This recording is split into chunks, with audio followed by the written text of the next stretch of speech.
BFM Business. Toute l'info éco et business à la mi-journée. 60 minutes business. Thomas Schmel. Midi 18 sur BFM Business, bienvenue si vous nous rejoignez. Vladimir Poutine fait du blé une arme de guerre. Le président russe veut troquer l'exportation de céréales contre la fin des sanctions occidentales. Doit-on craindre une pénurie aiguë de céréales dans certains pays? Pour en discuter avec nous, Arthur Portier, bonjour. Bonjour. Consultant chez Agritel.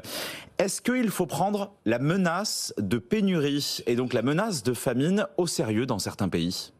Alors, pénurie et famine sont des mots assez forts, mais c'est vrai qu'aujourd'hui, quand on le sait que la Russie pèse énormément sur le marché des céréales et notamment à l'export, puisqu'ils exportent plus de 30 millions de tonnes de blé, automatiquement, les blocages que l'on a actuellement qui sont logistiques, puisqu'on les a en Russie, mais on les a également en Ukraine, qui comptent aussi dans l'échiquier mondial, peuvent créer des troubles sociaux dans certains pays. Je pense notamment aux pays qui importent de la marchandise et qui importent du blé. Ça peut être la Tunisie, ça peut être le Maroc, ça peut être l'Algérie à moindre mesure, le Bangladesh ou encore l'Irak. Donc c'est vrai, aujourd'hui, le blé est une véritable arme géopolitique. Ces pays-là, ils importent 100% de leurs céréales. Combien de temps les stocks peuvent-ils leur permettre de tenir encore ? Alors, ce sont des données qui sont extrêmement sensibles, les stocks, que ce soit chez les pays exportateurs, notamment en Ukraine, où c'est très compliqué de savoir l'état des stocks actuellement, mais également chez les pays importateurs qui en font inévitablement un atout de paix sociale. Donc, c'est très compliqué d'avoir l'état des stocks réels, mais il s'avère qu'au regard du rythme d'achat actuellement, qui est particulièrement faible de certains États étatiques, notamment des acheteurs étatiques, on s'attend à des troubles sociaux inévitablement dans les prochains mois. La dernière fois que les prix de la tonne de blé avait atteint les tels niveaux, c'était en 2010. On se rappelle que ça avait entraîné en partie notamment les révolutions arabes. Aujourd'hui, on est à plus de 400 € la tonne. Est-ce que cette hausse des prix sur les marchés peut durer encore longtemps ? Alors, il y a encore beaucoup d'incertitudes, inévitablement, par le conflit qui se trame entre l'Ukraine et la Russie.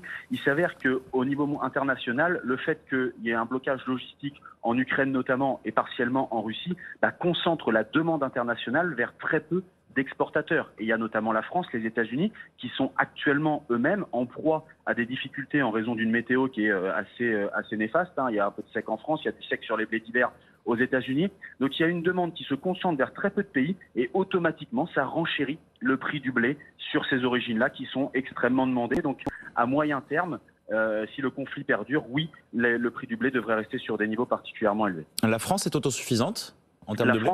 La France a la chance, et c'est une véritable chance d'être encore autosuffisante puisqu'on exporte 1 tonne sur 2.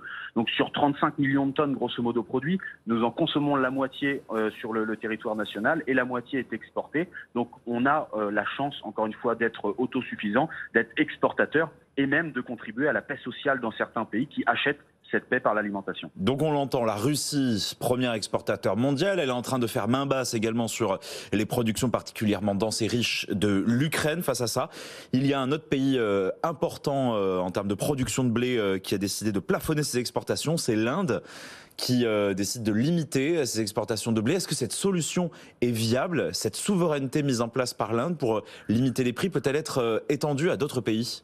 Alors, beaucoup se trompent sur l'Inde. Il faut dire que l'Inde n'est pas un pays structurellement exportateur. Vous prenez entre 2016 et 2019, l'Inde exportait moins d'1 million de tonnes. Donc, on n'a jamais compté extrêmement sur l'Inde pour exporter de la marchandise. Il s'avère que cette année, tout le monde en parle pour la simple et bonne raison que beaucoup d'opérateurs avaient nourri des espoirs que l'Inde remplace l'Ukraine sur la scène export. Donc, c'est vraiment pour ces espoirs-là et la déception qu'il y a. Mais aujourd'hui, il faut faire vraiment attention aux mesures protectionnistes prises par certains États, puisque c'est ça qui peut mettre dans la panade un petit peu le monde. Arthur Portier, il existe d'autres pays qui pourraient nous approvisionner aujourd'hui ? Alors sur les autres pays, on a encore une fois les États-Unis qui comptent aujourd'hui dans l'échiquier mondial. On a le Canada, mais qui est en proie lui-même à des problématiques au niveau des semis. Donc en fait, si vous voulez, la météo aujourd'hui est en train de prendre un petit peu le pas sur la géopolitique et anime les marchés, ce qui explique que l'on soit sur des niveaux de prix relativement élevés. Maintenant, attention à la jouer collective sur ce dossier. Il ne s'agirait pas que certains pays de l'Union européenne prennent des décisions unilatérales et qui n'aillent pas dans le sens du collectif européen. Merci Arthur Portier, consultant chez Agritel. Merci d'être venu nous éclairer sur ces difficultés d'approvisionnement en céréales.